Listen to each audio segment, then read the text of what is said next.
Without UMUC, I would not have a degree, I would not be a lawyer, I would not be an adjunct professor, and UMUC is very important to me.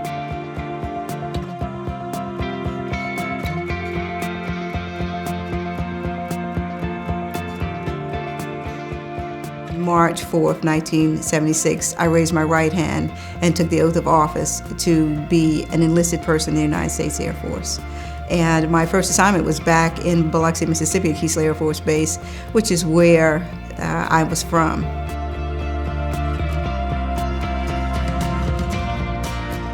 To join the military and to serve the nation and to be the first sergeant for the squadron that did the maintenance on Air Force One, the President of the United States, which is absolutely amazing. 5 years before I was getting ready to retire, and I had to think, what are you going to do when you retire, because they don't have first sergeants out in the community.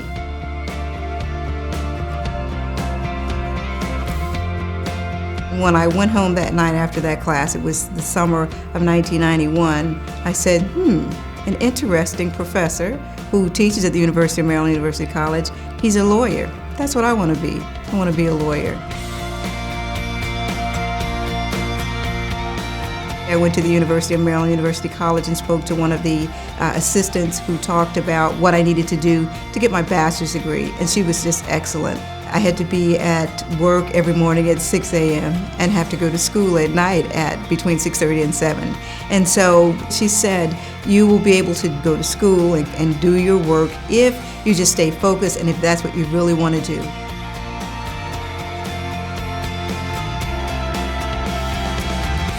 The fact that I was getting ready to graduate from UMUC was one of the reasons I was accepted at Catholic University, because when they looked at the courses that I had been taking and the grades that I had made, they just thought it was very impressive.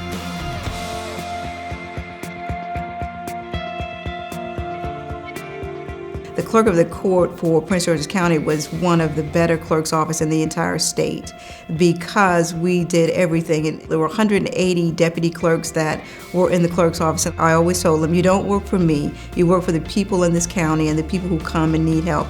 That's who you work for and that's who you serve. To be born and raised in Mississippi, to be here now, to be retired military, UMUC bachelor's degree, be a lawyer, and to be a former leader in the clerk's office, and to be here at Collington. A lot of the residents here are retired military, ambassadors, foreign service officers. They've served our nation, our states, everything. And so I learned that you don't think about failure, not doing it, because one of the things that you learned is that failure is not an option. It's not one of the things that you have to consider. You know, you just do what you have to do.